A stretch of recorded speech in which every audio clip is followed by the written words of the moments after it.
నమ్మకము గల పరలోక తండ్రి తన కుమారుని పంపేను.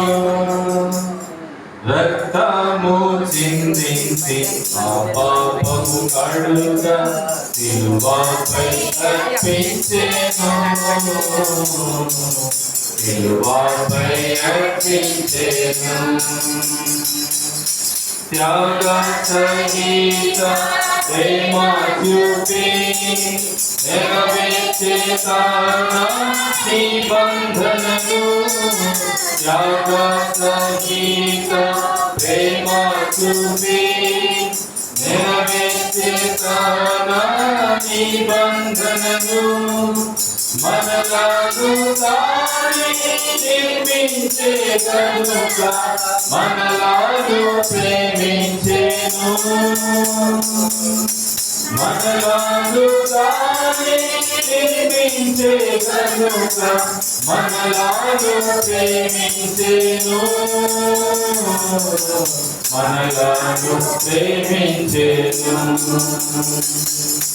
ప్రేమానమ్మకము పరలోక తండ్రి తన కుమారుని పంపెను. రక్తము చిందించి మా పాపము కడుగా సిలువపై అర్పించెను. సిలువపై అర్పించెను. శాశ్వత ప్రేమ చూపించెను. సిలువపై రుజువు గావించెను. శాశ్వత ప్రేమ చూపించెను. సిలువపై రుజువు గావించెను. తన రక్తముతో పాపుల నెల్ల శుద్ధులా చేసెనుగా. తన రక్తముతో పాపుల నెల్ల శుద్ధులా చేసెనుగా. శుద్ధులా చేసెనుగా. ప్రేమానమ్మకము గల పరలోక తండ్రి తన కుమారుని పంపెను. రక్తము చిందించి మా పాపము కడుగా సిలువపై అర్పించెను. సిలువపై అర్పించెను. ప్రేమ చూపి నీచులనెల్లా ప్రేమించెను. తండ్రి వలెని ప్రేమ చూపి నీచులనెల్లా ప్రేమించెను. ఎవరు పాపము ఒప్పుకొందురో వారిని క్షమించును. ఎవరు పాపము ఒప్పుకొందురో వారిని క్షమించెను. వారిని క్షమించెను. ప్రేమానమ్మకము గల పరలోక తండ్రి తన కుమారుని పంపెను. రక్తము చిందించి మా పాపము కడుగా సిలువపై అర్పించెను. సిలువపై అర్పించెను. మా జీవితముల మార్చివేసి తన సంతతిలో చేర్చెనుగా. మా జీవితముల మార్చివేసి తన సంతతిలో చేర్చెనుగా. తన మహాప్రేమ చూపించి మాకు వాక్యము దయచేసెను. తన మహాప్రేమ చూపించి మాకు వాక్యము దయచేసెను. వాద్యము దయచేసేను. ప్రేమానమ్మకము గల పరలోక తండ్రి తన కుమారుని పంపెను.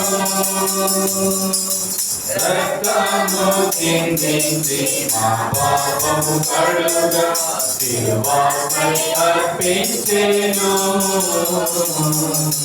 శిలువపై అర్పించెను.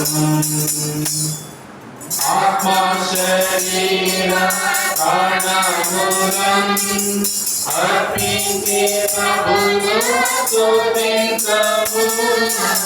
ఆత్మ శరీర ప్రాణములను అర్పించి ప్రభువును స్తుతింతుము. హల్లెలూయా స్తుతి మహిమ ఘనత ఎల్లప్పుడూ ప్రభుకే. హల్లెలూయా స్తుతి మహిమ ఘనత ఎల్లప్పుడూ ప్రభుకే. ఎల్లప్పుడూ ప్రభుకే. ప్రేమానమ్మకము గల పరలోక తండ్రి తన కుమారుని పంపెను. రక్తము చిందించి మా పాపము కడుగా శిలువపై అర్పించెను. శిలువపై అర్పించెను.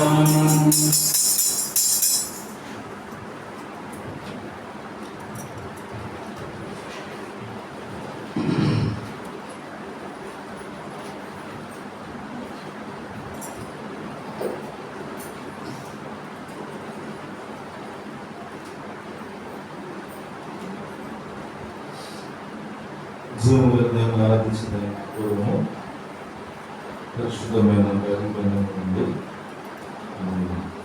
ఒక మాట కొన్ని వచనాలు చదివి ధ్యానించిన తర్వాత ఆ తర్వాత మనము ప్రభువును ఆరాధించడానికి ముందుకు. యోహాను సువార్త 5వ అధ్యాయం. యోహాను సువార్త 5వ అధ్యాయము.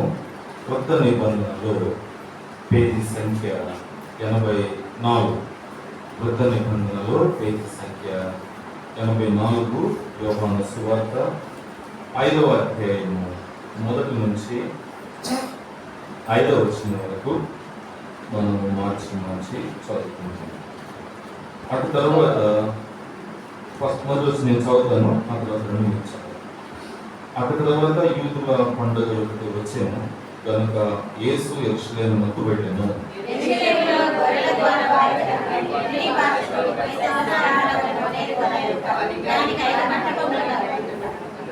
ఆయా సమయం వరకు దేవదూత కోనేటిలో దిగి నీళ్లు కదిలించుట కలదు. నీరు కదిలింపబడిన పిమ్మట మొదట ఎవడు దిగునో వాడు ఇచ్చి వ్యాధి గలవాడైనను బాగుపడును. కనుక ఆ మంటపములలో రోగులు, దొడ్డివారు, కొంచెవారు, పూచకాలు చేతులు గలవారు గుంపులుగా పడి ఉండేది. 500 చదువుకున్నాం. అక్కడ 38 ఏళ్ల నుండి వ్యాధి గల యొక్క మనుషుడు ఉండెను. ప్రభు సాయం కొరకు చిన్న ప్రార్థన. ప్రేమ నమ్మకం కలిగిన ప్రియమైన పరలోకపు తండ్రి, పరిశుద్ధుడు అయిన దేవ యేసు ప్రభు మీకు వందనాలు. ప్రేమించి కనికరించి మీ కృపలో మిమ్మల్ని జ్ఞాపకం చేసుకున్నారు. మమ్మల్ని ఈ శుభదినంలో పరిశుద్ధ దినంలో సజీవులుగా ప్రవేశపెట్టారు. మీకు స్తోత్రాలు. ఇంతవరకు దేవ పాటల్లో వాయిద్యంలో కావలసిన కృపను మాకు అనుగ్రహించారు. మీ చిత్తానుసారమైన పాటలు మాకు అనుగ్రహించారు. దయగలిగిన తండ్రి, పాటల ద్వారా మీరు మహిమ పొందినట్లుగా స్తోత్రాలు. మా పెదవులు, మా గొంతుకలు, మా నాలుకలు, మా స్వరములు, ఈ విధంగా మా రికార్డులు మొదలుకొని మా నడినెత్తుల వరకు ప్రతి అవయవమును మీ ప్రశస్త రక్తంతో కడిగారు, శుద్ధీకరించారు. మీరు మహిమను పొందినందులకై మీకు స్తోత్రాలు. దయగలిగిన తండ్రి, చదువుకున్న ఈ లేఖన భాగాన్ని బట్టి మీకు వందనాలు. మీ ప్రజలమైన మా కొరకై ఆత్మతో సత్యముతో మనం ఆరాధించుట కొరకై మా కొరకు విరిచి పంచిపెడుతుంది. దయగలిగిన తండ్రి, నమ్మదగిన దేవ, మీ ప్రజలు చేరి వస్తుండగా మీ క్షేమము, మీ భద్రతను అనుగ్రహించి నడిపించమని ప్రార్థిస్తున్నాను. మీ నామం పేరిట నిలవబడి వచ్చిన మీ దాసుడనైన నేను అపాత్రుడను, అయోగ్యుడను, ఎన్నిక లేని వాడను, నిష్ప్రయోజకుడైన దాసుడని మీ సన్నిధిలో ఒప్పుకొచ్చున్నాను. మీ ప్రశస్త రక్తముతో సంపూర్ణంగా నన్ను కడగండి, ఖాళీ చేయండి. మీ జీవపు మాటలతో నన్ను నింపుతుంది. పరలోకపు సింహాసనం నుంచి అవసరమైన మాటలు అనుగ్రహిస్తున్నాను. కాబట్టి నీ వెళ్ళము, అక్కడ నీవే పలుకోవలసినది నీకు బోధించదని మీరు సెలవిచ్చిన వాగ్దానాన్ని బట్టి మీకు స్తోత్రాలు. మీకు జ్ఞాపకం చేసుకుంటుండగా సహాయం చేయడు. దయగలిగిన తండ్రి, నీ నోట నా మాటలు ఉంచి నా చేతి నిడలు నేను కప్పిన వాగ్దానాన్ని కూడా జ్ఞాపకం చేసుకుంటుండగా సహాయం చేయడు. దయగలిగిన తండ్రి, నీ పరిశుద్ధమైన పాదముల చెంతన నేను పడవేసుకుంటుండగా సహాయం చేయండి. కడగండి, నోటి పూరగా వినియోగించుకొని మహిమ పొందుతారు. మీ ప్రజలమైన మేమందరం కూడా దేవా, మీరు ఆత్మయ్య ఉన్నారు కాబట్టి ఆత్మతో సత్యముతో ఆరాధించినట్లుగా దేవా మీరే మాకు సహాయం చేయమని మీ సన్నిధిలో ప్రార్థిస్తూ సంపూర్ణంగా మీ కృపను కోరుకుంటూ శత్రు తలను చితుకు ద్రొక్కి దేవా మీ నామమునకు అత్యధికను మహిమను తెచ్చుకుంటుంది.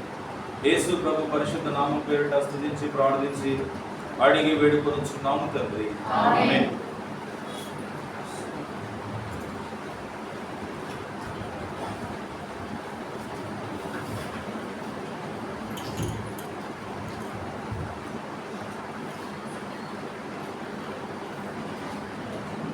దేవుని వాక్యంలో మనం చదువుకున్న ఈ లేఖన భాగము మనకు చాలా పరిచయమైన భాగం అని మనం చెప్పుకోవచ్చు.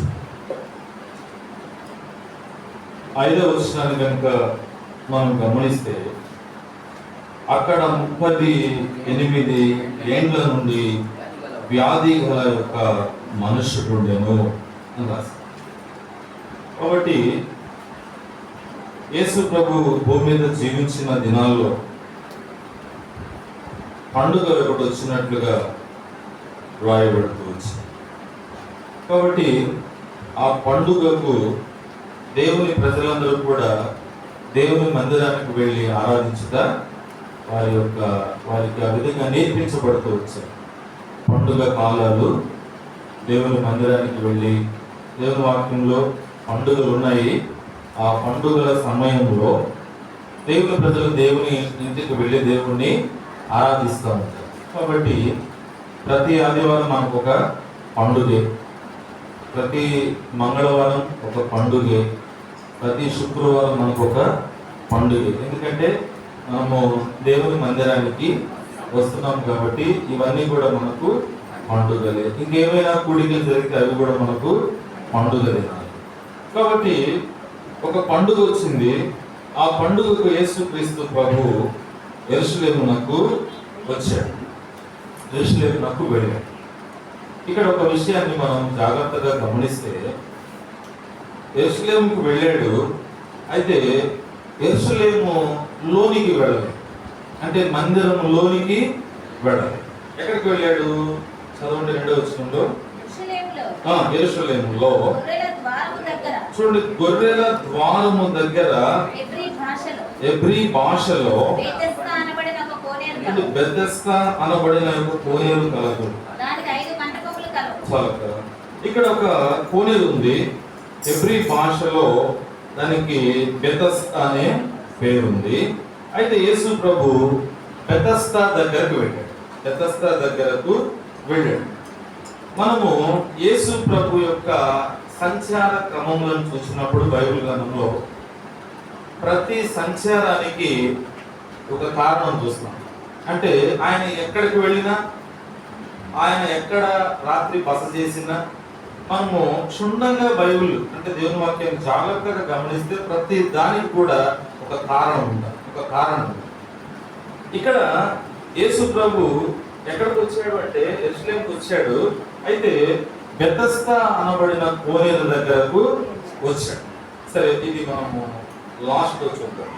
అక్కడ ఏం జరిగింది అంటే 5వ వచనం మనం చదువుకున్నట్లుగా అక్కడ 38 ఏండ్ల నుండి వ్యాధి గల యొక్క, ఆలోచిస్తే 38 ఏండ్లు ఎట్లా బ్రతికాడు? 38 ఏండ్లు ఏదైనా ఒక చిన్న సమస్య వస్తే, ఏదైనా ఒక రోగం వస్తే, ఏదైనా ఒక వ్యాధి వస్తే దానిని ఎంత త్వరగా దాని నుంచి బయటపడగలమో, ఆ వ్యాధి యొక్క తీవ్రతను మనం తగ్గించుకోగలమో, ఎంత తొందరగా మనం బాగుపడగలమో అంత తొందరగా మనము అడుగులు వేస్తాం.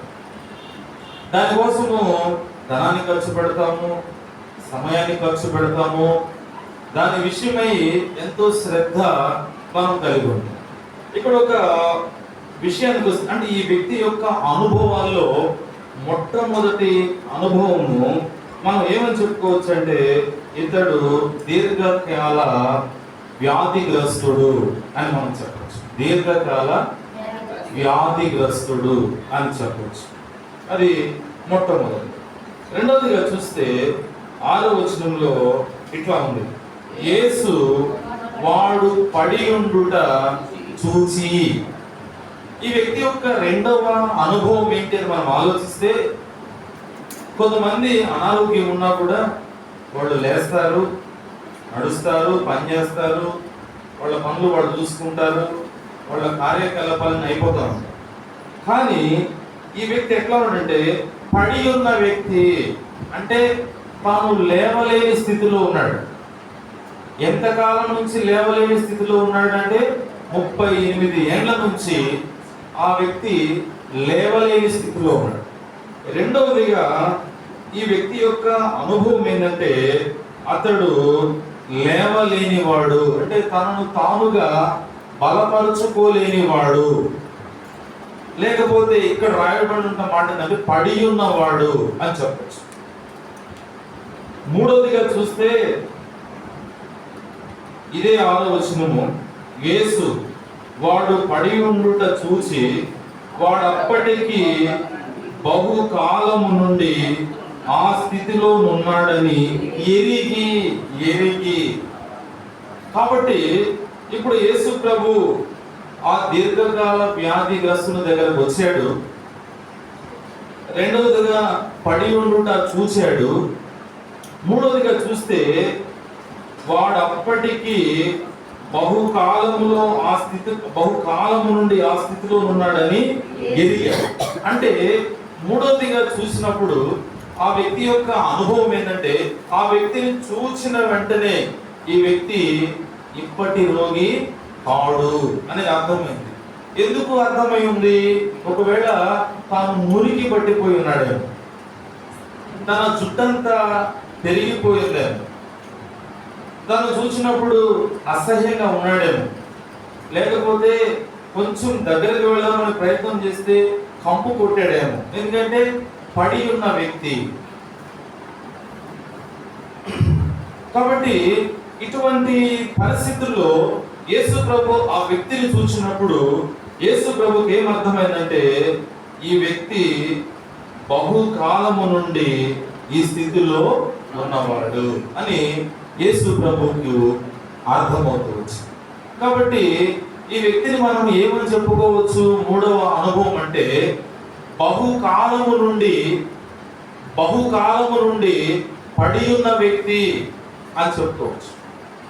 ఇది తన జీవితంలో తాను కలిగి ఉన్న మరి యొక్క అనుభవం. ఇప్పుడు నాలుగవదిగా మనం చూస్తే 7వ వచనంలో ఆ రోగి అయ్యా ఒక నిమిషం 6 చివరి చదువుతాము. స్వస్థపడగోరుచున్నావా అని వానిని అడుగు. యేసు ప్రభు అంటే ఆ వ్యక్తిని చూశాడు, దీర్ఘకాల రోగపీడితులను గమనించాడు, చాలా కాలం నుంచి పడున్న వ్యక్తిగా అర్థమైంది. యేసు ప్రభుకి ఎలుగుతూ వచ్చాడు. ఇప్పుడు యేసు ప్రభు ఏమనంటే, నువ్వు స్వస్థపరచబడాలని కోరుకుంటున్నావా, స్వస్థత నీకు కావాలా అని యేసు ప్రభు అడుగుతా వచ్చాడు. యేసు ప్రభు ఆ మాట అడిగినప్పుడు 7వ వచనంలో ఆ వ్యక్తి అంటాడు, ఆ రోగి, అయ్యా నీళ్లు కదిలింపబడినప్పుడు నన్ను కోనేటిలోకి దించుటకు నాకు ఎవడును లేడు కనుక నేను వచ్చినంతలో మరి ఒకడు నాకంటే ముందుగా దిగినని ఆయనకు ఉత్తరమిచ్చింది. ఇప్పుడు మనం జాగ్రత్తగా ఆలోచిస్తే యేసు ప్రభు ఆ వ్యక్తిని ఏమడిగాడు అంటే, నీకు స్వస్థత కావాలా అని అడిగాడు. అంతే కదా అడిగింది, స్వస్థత కావాలా. ఇప్పుడు యేసు ప్రభుకు ఆ వ్యక్తి ఏమని సమాధానం చెప్పాలా? అవునయ్యా, నేను స్వస్థపరచబడాలనుకుంటున్నాను అన్న. యేసు ప్రభు కొంతమంది వ్యక్తుల దగ్గరకు వెళ్ళినప్పుడు ఆ వ్యక్తులు యేసు ప్రభుతో నేరుగా వాళ్ళ సమస్యను చెప్పి ఆ సమస్యకు ఒక మంచి పరిష్కారాన్ని తీసుకొని వాళ్ళు అక్కడ నుంచి వెళ్ళిపోయారు. వాళ్ళకున్న రోగం ఏదో, వాళ్ళకున్న బాధ ఏదో, వాళ్ళకున్న శ్రమ ఏదో, వాళ్ళకున్న కష్టం ఏదో ఆయన దగ్గరకు వచ్చారు. ఆయన దగ్గరకు వచ్చి ఆయనతో ఆ పరిస్థితులన్నీ విన్నవించుకున్నారు. యేసు ప్రభు వారిని స్వస్థపరిచాడు, బాగు చేశాడు, వెళ్ళిపోయాడు. వాళ్ళంతా యేసు ప్రభు దగ్గర నుంచి వెళ్ళిపోయారు. ఇప్పుడు ఈ వ్యక్తిని నువ్వు స్వస్థపరచబడాలనుకుంటున్నావా అంటే యేసు ప్రభు భక్తిని అడుగుతాడు, నువ్వు శుద్ధుడు అవడం నీకు ఇష్టమేనా అంటే యేసు ప్రభు వ్యక్తిని ఆ వ్యక్తి యేసుపడు అవును ఇష్టమే అంటే వెంటనే ఆ వ్యక్తి దేవుడు శుద్ధీకరించాడు. కాబట్టి ఇక్కడ మనం ఆలోచిస్తే నీకు స్వస్థత కావాలంటే కావాలి అని చెప్పకుండా ఆయన ఒక పెద్ద స్టోరీ చెప్తున్నాడు. ఎందుకు ఈ వ్యక్తి ఇదంతా కథ అంతా చెప్తా ఉన్నాడంటే, ఇక్కడ ఈ వ్యక్తి యొక్క మరి ఒక అనుభవం ఏంటంటే, ఇన్ని సంవత్సరాలుగా ఈ వ్యక్తితో ఎవరు ఈ విధంగా మాట్లాడలేదు అని చెప్పి. నీకు స్వస్థత కావాలంటే అవును ప్రభు నాకు స్వస్థత కావాలి అని చెప్పాలి కదా. అంటే ఎంతో మంది రోగులు బెతస్దా దగ్గరకు వస్తా ఉన్నారు, బెతస్దా దగ్గర నుంచి బాగుపడి వెళుతూ ఉన్నారు. వచ్చేవాళ్ళు కానీ బాగుపడి వెళ్ళేవాళ్ళు కానీ ఎవరు కూడా ఈ వ్యక్తిని కనీసం అంటే కనీసము ఏదైనా ప్రయత్నం చేయడానికి కానీ, దేవుడు వచ్చినప్పుడు ఒకవేళ ఎత్తుకొని తీసుకెళ్లి నీళ్ళలో దింపడానికి కానీ ప్రయత్నం చేయలేదు. అంటే కనీసము ఈ వ్యక్తి ఎవరి ప్రేమను కూడా, ఎవరి జాలిని కూడా నోచుకోలేని వ్యక్తి అని చెప్పారు. ఇది మరి యొక్క అనుభవం. మనకు దేవుని వాక్యంలో బాగా తెలుసు. ఒక వ్యక్తి దొంగల చేతిలో చిక్కున్నప్పుడు ఇద్దరు వచ్చారు, కానీ జాలి పడలేదు. ఏం పడలేదు? జాలి పడలేదు. కానీ సమరయుడు వచ్చాడు. అక్కడ రాసిన మాట ఏంటంటే జాలి పడి ఏం చేశాడు? జాలి పడ్డాడు. దగ్గరకు వచ్చాడు, ఆ వ్యక్తితో మాట్లాడాడు. ఇక ఆ వ్యక్తికి చేయాల్సిన పరిచర్య అంతా చేశాడు. ఆ వ్యక్తికి తన వస్త్రం ఇచ్చాడు. ఆ వ్యక్తిని తన వాహనం పైన కూర్చోబెట్టాడు. ఇప్పుడు పడిపోయిన వ్యక్తికి వాహనం ఇచ్చాడంటే ఈ వ్యక్తి ఎక్కడ ఉన్నాడు? కింద ఉన్నాడు. అంటే ఆ వ్యక్తిని వాహనం పైన వేసుకొని ఈ వ్యక్తి చేశాడు, నడిచాడు. అక్కడ రాయబడలేదు, మనం అర్థం చేసుకోవచ్చు. ఇప్పుడు వస్త్రహీనుడు అయ్యాడు, ఒక వస్త్రాన్ని ఇచ్చుంటాడు. ఇప్పుడు దానికోసము తన ద్రాక్ష రసాన్ని ఖర్చు చేశాడు, ప్రేమ నూనె ఖర్చు చేశాడు, ప్రేమగా మాట్లాడాడు. ఆలోచిస్తే ఇవన్నీ కూడా తనకు చేసి తను ఎక్కడికి తీసుకున్నాడు? అక్కడకు తీసుకున్నాడు, మిగిలిన పరిచర్య కోసం. కాబట్టి మనం ఆలోచించినప్పుడు ఈ వ్యక్తితో ఎవరు కూడా కనీసము అయ్యో చాలా కాలం నుంచి పడి ఉన్నాడే, చాలా కాలం నుంచి రోగపీడితుడిగా ఉన్నాడే, నేనైతే బాగుపడ్డానే, నేను ఏదైనా చేయగలనని చేయలేదు. అదే లోక సువార్తలో మనము వాళ్ళిద్దరిని చూస్తే జాలి పడాల్సింది వాళ్ళే అయితే అసలు జాలి పడలేదు. ఎవరు దగ్గరకు రాకూడదో వాళ్ళే జాలి పడి దగ్గరకు వచ్చి ఆ వ్యక్తిని పరామర్శించి బాగు చేసినట్లుగా మనకు అర్థమవుతుంది. కాబట్టి మరి ఒక అనుభవం ఏంటంటే ఈ వ్యక్తిది ఎవరి ప్రేమను కానీ ఎవరి జాలిని కానీ నోచుకోని వ్యక్తి అని చెప్పచ్చు. ఇది మరొక అనుభవం.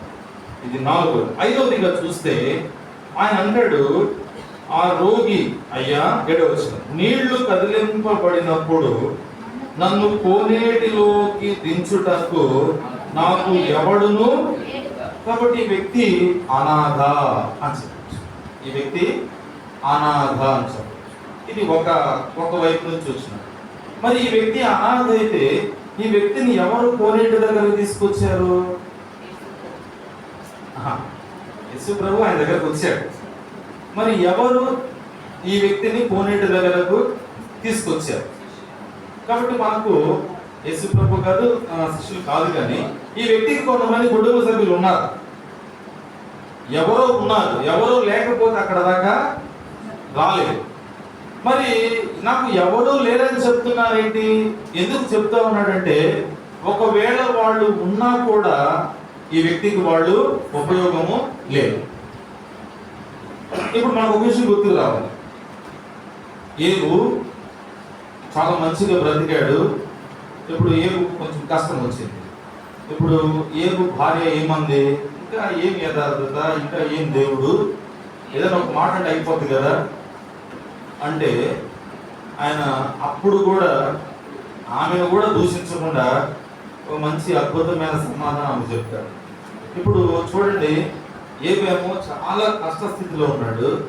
వాస్తవానికి భార్య ఏం చేయాలంటే ఆయనను ఆదరించాలి, ప్రేమగా చూసుకోవాలి, చేయాల్సిన పరిచయాలు చేయాలి.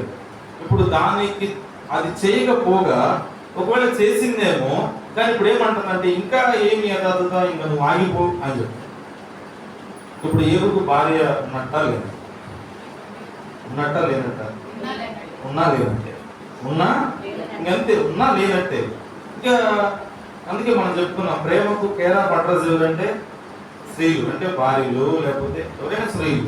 ఇప్పుడు అంత కాలము ఆయనతో కలిసి ఉండి దేవుని ఆశీర్వాదం అనుభవించి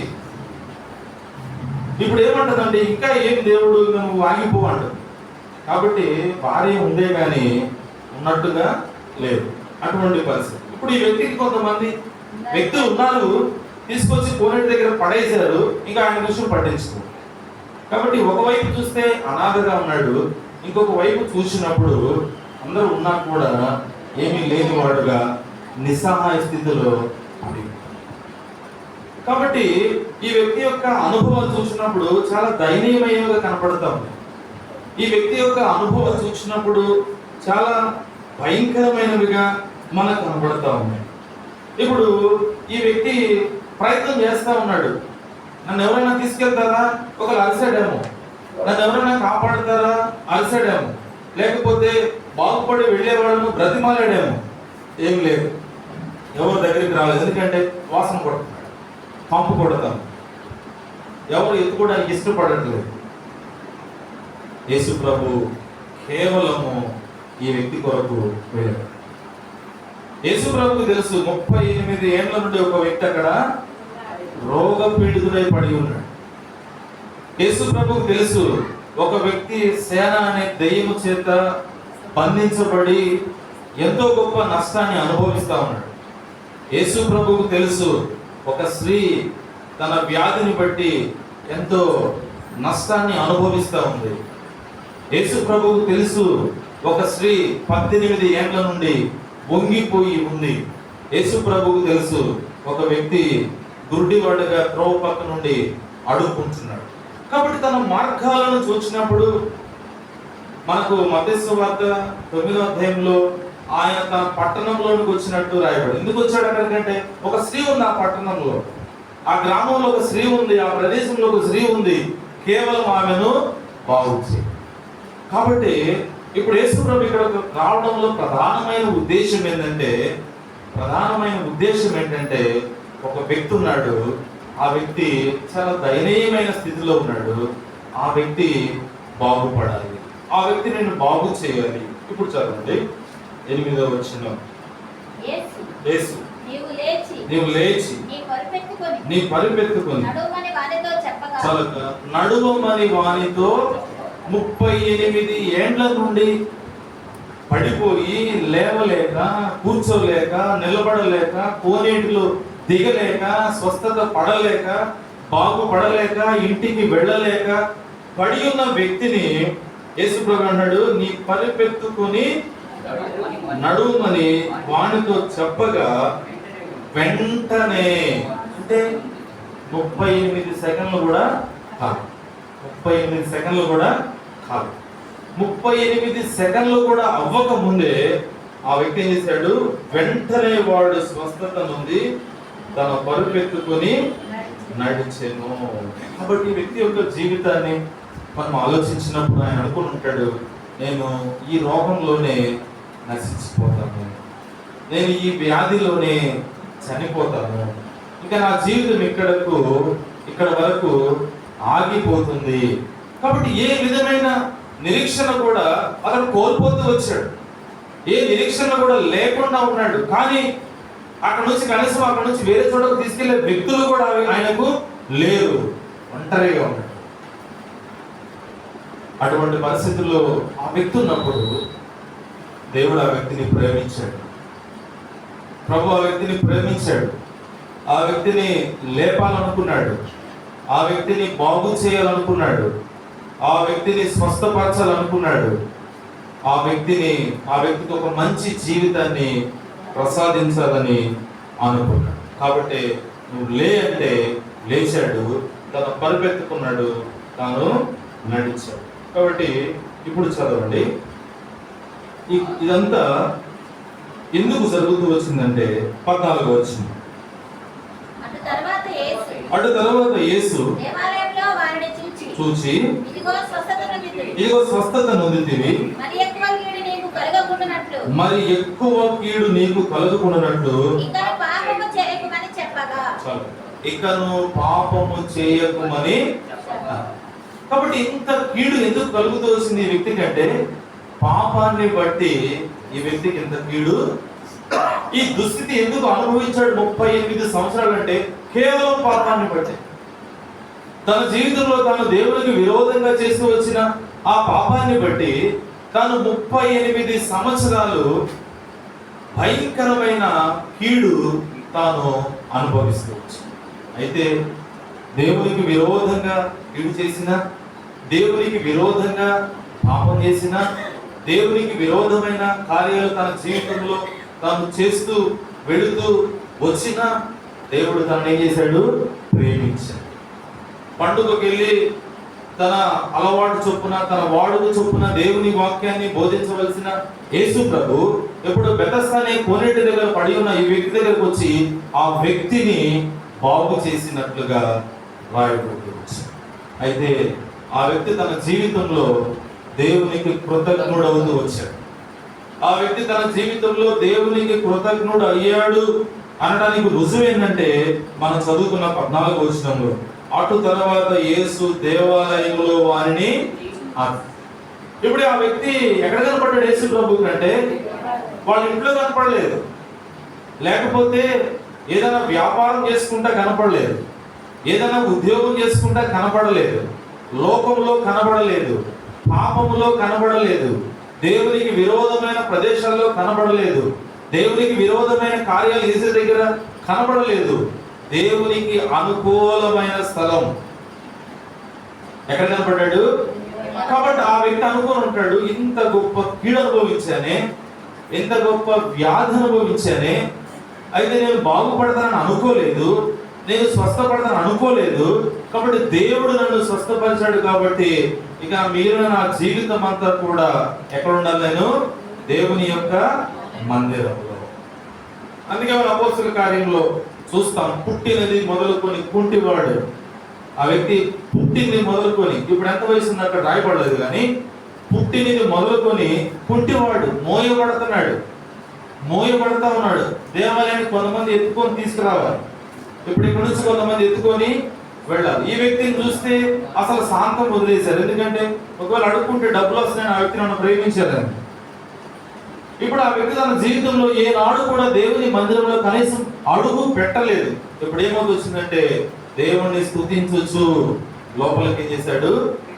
కాబట్టి ఈ వ్యక్తి కూడా తన జీవితంలో తను కలిగిన ఆ గొప్ప స్వస్థతను బట్టి, ఆ వ్యాధి నివారణ అయినది దానిని బట్టి దేవుని మందిరానికి వెళ్ళాడు. దేవుని మందిరంలో యేసు ప్రభువుకు కనబడ్డాడు.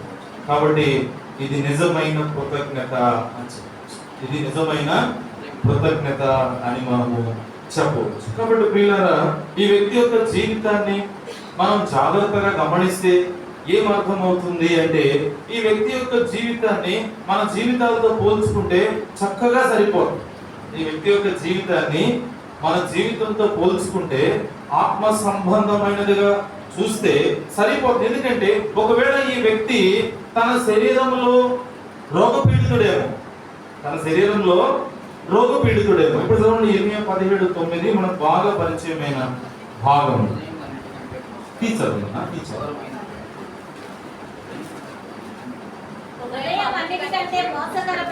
హృదయం అన్నిటికంటే మోసకరమైనది, అది ఘోరమైన వ్యాధి కలది, దానిని గ్రహింపగలవాడు ఎవడు అని ఆలోచిస్తే ఈ వ్యక్తిని మనము శరీర సంబంధమైన వ్యాధిగ్రస్తుడుగా మనం చూస్తావచ్చు. అయితే ఈరోజు దేవుని ప్రజలంగా, దేవుణ్ణి ఆరాధించడానికి చేరి వచ్చిన ప్రజలముగా మన పరిస్థితి ఎట్లా ఉందంటే, మన హృదయానికి వ్యాధి ఉంది. దేనికి ఉంది? మన హృదయానికి ఉంది వ్యాధి. మన హృదయానికి ఉన్న పాపపు మరకలు, మన అంతరంగంలో పాపం చేస్తూ వచ్చాం. యేసుప్రభు చెప్తాడు కదా, యేసుప్రభు ఏం చెప్తాడు? ఒకవేళ పాత నిబంధన కాలంలో ఒక స్త్రీని ఆమెను చూసి ఆమెతో వ్యభిచరిస్తే అది పాపం. కానీ కొత్త నిబంధన యేసుప్రభు చెప్పాడు, సరిగా చూడకపోయినా కూడా పాపం చేసినట్లే అని చెప్పాడు. కాబట్టి మనం ఆలోచిస్తే మన హృదయానికి పాపపు మరకలు అంటుకున్న కారణం చేత మనము కూడా హృదయ సంబంధమైన దీర్ఘకాల రోగ పీడితులమే చెప్పొచ్చా? దీర్ఘకాల రోగ పీడితులమని చెప్పొచ్చు. ఎందుకు చెప్పొచ్చు అంటే, ఉదాహరణకు నేను రక్షించబడింది నా 27వ సంవత్సరంలో. అంటే ఇప్పుడు 27 సంవత్సరాలు నేనేంటి, నా హృదయం నిండా పాపపు వ్యాధి ఉంది అంటే అది ఘోరమైనది. ఒకవేళ 38 సంవత్సరాల ఈ వ్యక్తి బెతస్తా కోనేరు దగ్గర పడి ఉన్న దానికంటే కూడా నా హృదయం యొక్క పాపపు స్థితి ఇంకా ఘోరమైనది. నా హృదయపు స్థితి అక్కడ మనం ఇందాక చెప్పుకున్నాం, ఆ వ్యక్తి అంటే చాలా కాలం నుంచి పడి ఉన్నాడని యేసు ఎరిగాడు. అంటే ఆ వ్యక్తిని చూడగలిగే యేసు ప్రభువుకి అర్థమైంది. ఆ వచ్చిన వాసనను బట్టు, ఆ పెరిగిన జుట్టును బట్టు, లేకపోతే శుభ్రత లేని దాన్ని బట్టు యేసు ప్రభువుకి అర్థమైంది. అదే విధంగా అనేకమైన సంవత్సరాలు మనము శరీర సంబంధమైన రోగ పీడితులం కాదు, కానీ మనము హృదయ సంబంధమైన రోగం. అటువంటి హృదయ సంబంధమైన రోగ పీడితులము అంటే హృదయములో బాధ కలిగిన వారము, హృదయములో వ్యాధి కలిగిన వారము. ఆ వ్యాధి యొక్క తీవ్రత ఎంతో హెచ్చుగా ఉంది. ఆ వ్యాధి యొక్క తీవ్రత మానవుణ్ణి మరణానికి నడిపించేదిగా ఉంది. ఆ వ్యాధి యొక్క తీవ్రత బైబిల్లో మనం చూసినట్లుగా పాపము వలన వచ్చు జీతము మరణము. అంటే అక్కడ రాయబడిన మాట ఏంటంటే, అది ఎటువంటి మరణం అంటే అగ్ని గంధకములతో కూడిన. కాబట్టి అంతరంగములో, హృదయంలో పాపాన్ని కలిగిన మనము, వ్యాధిని కలిగిన మనము దేనికి పాత్రులం అంటే, ఒకవేళ ఆ వ్యక్తి శరీర సంబంధమైన వ్యాధి అనుభవిస్తారంటే శరీర సంబంధంగా చనిపోతాడు. కానీ హృదయ సంబంధంగా వ్యాధిని అనుభవిస్తున్న వ్యక్తి అది ఎటువంటిది అనుభవిస్తాడంటే అక్కడ అగ్ని ఆరదు. కాబట్టి మనం ఆలోచిస్తే ఇటువంటి దౌర్భాగ్యకరమైన పరిస్థితిలో మనము జీవించిన వారము, మనము బ్రతుకుచున్న వారము, దేవునికి విరోధమైన కార్యాలు. అందుకే యేసు అన్నాడు, నీకు మరి ఎక్కువ కీడు కలగకుండా ఇక పాపము చేయవద్దు అన్నాడు. కాబట్టి పాపాన్ని బట్టి లేక పాపపు శిక్ష మరణమై ఉంటుండగా, అది అగ్ని గంధకములతో కూడిన మండు గుండమై ఉంటుండగా యేసు ప్రభు మనల్ని ప్రేమించి, ఇప్పుడు ఈ వ్యక్తిని ప్రేమించి యెరూషలేములోనికి వెళ్ళవలసిన యేసు ప్రభు ఆ ప్రక్కనే ఉన్న బెతెస్దా కోనేరు దగ్గరకు వచ్చి ఆ వ్యక్తిని బాగు చేశాడు. అది శరీర సంబంధమైన స్వస్థత. ఇప్పుడు పరలోకంలో సింహాసనం మీద కూర్చున్న ఆ దేవుడు హృదయ సంబంధమైన రోగము చేత, వ్యాధి చేత పీడించబడుతూ మరణానికి లేక అగ్నికి పాత్రులమైన మనలను ప్రేమించి ఎక్కడికి వచ్చాడంటే పరలోకం నుంచి భూలోకానికి వచ్చాడు. పరలోకం నుంచి భూలోకం అంటే ఆ వ్యక్తికి మనకున్న వ్యత్యాసాన్ని నేను చెప్తున్నాను. ఆ వ్యక్తి విషయంలో దేవుడు చేసిన కార్యం, మన జీవితంలో దేవుడు చేసిన కార్యం. ఇప్పుడు మరొక విషయం చూస్తే, ఇప్పుడు యేసుప్రభు ఆ వ్యక్తిని ఏమన్నాడు, నీవు నీ పరిపెత్తుకొని అంటే ఆ వ్యక్తి ఏమయ్యాడు, పరిపెత్తుకొని అంటే ఆ వ్యక్తికి ఏమొచ్చింది? స్వస్థత వచ్చింది. మరి మనకెట్లా వచ్చింది స్వస్థత? నీ పాపములు క్షమించబడును గాక అంటే వచ్చిందా? ఒక వ్యక్తిని అన్నాడు యేసుప్రభువు 9వ అధ్యాయంలో, నా కుమారుడా నీ పాపములు క్షమింపబడి ఉన్నవని చెప్పాడు. పాపములు ఎట్లా క్షమించబడ్డాయి? ఇది ప్రాముఖ్యమైనది. ఎబ్రాయీయుల పత్రికలో ఉంది, ఎడ్ల యొక్కయు కోడెల యొక్కయు రక్తము పాపములను తీసివేయుట అసాధ్యము. ఎబ్రాయీయుల పత్రిక 10వ అధ్యాయము. అయితే ఆ బలులు అర్పించుట చేత ఏలయనగా ఎడ్ల యొక్కయు మేకల యొక్కయు ఎడ్ల యొక్కయు మేకల యొక్కయు రక్తము పాపములను తీసివేయుట అసాధ్యము అని. కాబట్టి అంటే పాపములు క్షమించబడాలంటే రక్తము చిందించబడవలసిన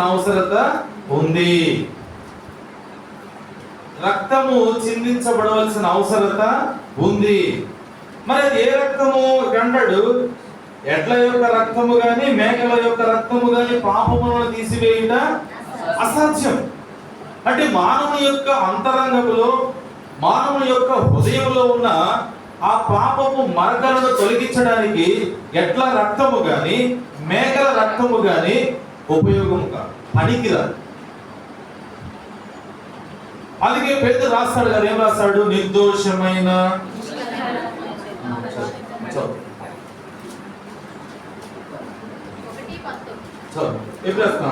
మొదటి పేతురు 1వ అధ్యాయం 10వ. చూడండి, అమూల్యమైన రక్తము చేత అనగా నిర్దోషమును నిష్కళంకమునగు గొర్రె పిల్ల వంటి క్రీస్తు రక్తము చేత విమోచింపబడితేరని మీరు ఎరుగుదురు కదా. కాబట్టి ఎడ్ల రక్తము గాని మేకల రక్తము గాని మన హృదయంలో ఉన్న పాపపు వ్యాధిని తీసివేయడం అసాధ్యం. కాబట్టి యేసు ప్రభు మన పాపములను క్షమించడానికి, మన హృదయంలో ఉన్న అంతరంగ ఆ వ్యాధిని స్వస్థపరచడానికి ఆయన తన రక్తాన్ని కార్చి. అది ఎటువంటి రక్తము అంటే అది అమూల్యమైనది, అది నిర్దోషమైనది, అది నిష్కళంకమైనది. కాబట్టి ఇటువంటి క్రీస్తు రక్తము చిందించబడుతుంది. ఇటువంటి క్రీస్తు రక్తము చిందించబడుట ద్వారా అంతరంగ స్వభావం అది పాపమైనప్పుడు, హృదయం పాపం అనే వ్యాధి చేత మూలుగుచున్నప్పుడు, అది బాధను అనుభవిస్తున్నప్పుడు ఆ రక్తము చేత ఆ బాధ నుంచి మనకు విమోచన కలిగించాలి, ఆ బాధ నుంచి మనకు విడుదల కలిగించాలి, ఆ బాధ నుంచి మనను స్వస్థపరిచాలి, ఆ బాధ నుంచి మనను బాగు చేశాడు. ఇప్పుడు ఒక చిన్న వ్యత్యాసం ఏంటంటే, ఆ వ్యక్తి తన శరీర సంబంధమైన వ్యాధిని బాగు చేసినప్పుడు యేసు ప్రభు దేవుని మందిరానికి ఎప్పుడు వెళ్ళాడో తెలియదు, ఏ సమయంలో వెళ్ళాడో తెలియదు. ఆ సమయంలో ఆ వ్యక్తి యేసు ప్రభు కనపడ్డాడంటే ఎంతో కృతజ్ఞుడని చెప్పుకున్నాము. ఇప్పుడు శరీర సంబంధమైన వ్యాధిని బాగు చేస్తేనే అంత కృతజ్ఞుడైనప్పుడు, శరీర సంబంధమైన స్వస్థత కలిగితేనే అంత కృతజ్ఞుడైనప్పుడు, మరి మనం పొందిన స్వస్థత హృదయానికి సంబంధించి, అంతరంగానికి సంబంధించి, పరలోకానికి సంబంధించి. ఇంకా మనము ఎంత కృతజ్ఞులం అవ్వాలి,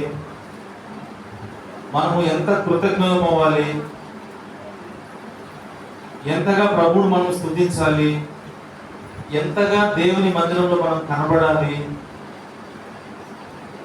అందుకే దావీదు అంటాడు కదా, నా జీవితం అంతా కూడా ఎక్కడ అనుకుంటున్నాను, యెహోవా మందిరంలో యెరూషలేములో నేను ఉండాలనుకుంటున్నాను, చిరకాలం అక్కడే ఉండాలనుకుంటున్నాను, ఈ జీవితం అంతా అక్కడే ఖర్చు చేద్దాం అనుకుంటున్నాను.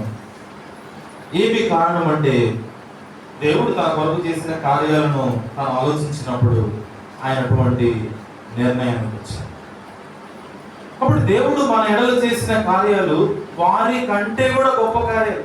వారికి చేస్తూ వచ్చిన ప్రతి కార్యం కూడా భౌతికపరమైనదిగా మనకు కనపడదు. అయితే ఈరోజు దేవుని ఆరాధించడానికి చేరవచ్చిన మన జీవితంలో ఆయన చేసిన కార్యము అంతరంగానికి సంబంధించి, హృదయానికి సంబంధించి, పరలోక రాజ్యానికి సంబంధించి.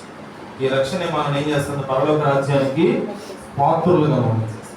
ఇటువంటి గొప్ప రక్షణ ఆయన తన విలువైన రక్తం, ప్రశస్త రక్తముతో మనల్ని కడిగాడు, శుద్ధీకరించాడు, మనల్ని బాగు చేశాడు. కాబట్టి మనం అనుభవిస్తున్న స్వస్థత అది భౌతిక పరమైనది. చాలాసార్లు ఇప్పటికే ప్రభు మనల్ని స్వస్థపరిచాడు, ఇక ముందుకు కూడా స్వస్థపరుస్తాడు. అయితే దేవుడు మన జీవితంలో చేసిన కార్యం అది మొట్టమొదటిగా శరీరానికి సంబంధించింది, అది హృదయానికి సంబంధించి, ఆత్మకి సంబంధించి అటువంటి గొప్ప కార్యం చేసి ఆ శిలువ రక్తాన్ని చిందించడం ద్వారా, ఆ రక్తం ద్వారా మన పాప రోగం, పాప వ్యాధిని ఏం చేస్తూ వచ్చాడు? అడిగి తీసుకొచ్చాడు. ఎందుకు అంటుకున్నాయంటే, ఎందుకు ఈ పాపపు మరకలు అంటుకుంటూ వచ్చాయంటే, అసలు జన్మగహ పాపులు కదా, మన జన్మలోనే పాపం, మన స్వభావమే పాపం. ఎందుకంటే ఆదాము దగ్గర నుంచి వస్తుంది. దేవునికి విరోధమైన కార్యాలు చేయడానికి అక్కడి నుంచే వస్తాం. లేకపోతే కయ్యను హేబేలు ఎందుకు చంపుతాడు? ఆ స్వభావం అది. కాబట్టి ఆదాము స్వభావం కలిగిన, అంటే దేవునికి అవిధేయత చూపించేవాడు, ఆజ్ఞను అతిక్రమించుకునేవాడు, మనము పాపం తీసుకున్నాం. కాబట్టి మన జన్మలో పాపం ఉంది, మన జీవితంలో పాపం ఉంది. ఆ పాపాన్ని బట్టి మనం అనుభవించబోయే పీడ ఏంటంటే అగ్ని గంధకములతో కూడిన మండు. అటువంటి భయంకరమైన కీడు నుండి, అగ్ని గుండం నుంచి దేవుడు మనల్ని విమోచించాడు. ఇక్కడ రాశాడు కదా, ఏమన్నాడు? అమూల్యమైన రక్తము చేత, అనగా నిర్దోషము నిష్కళంకము నాకు గొర్రె పిల్ల వంటి క్రీస్తు రక్తము చేత మీరు విమోచింపబడితిరి. కాబట్టి మనకు విమోచన ఎట్లా వచ్చిందంటే, ఆ ప్రభువైన యేసుక్రీస్తు తన రక్తాన్ని చిందించడం ద్వారా మనకేమొచ్చింది? గొప్ప రక్షణ, మనకు వచ్చింది గొప్ప విడుదల, మనకు వచ్చింది గొప్ప విమోచన. కాబట్టి ఈ మాటలను, తలంపులను ఆధారం చేసుకుని ప్రభువును ఆరాధిస్తాం. మళ్ళీ నిలబడి ఒక పాట పాడుతున్నాం.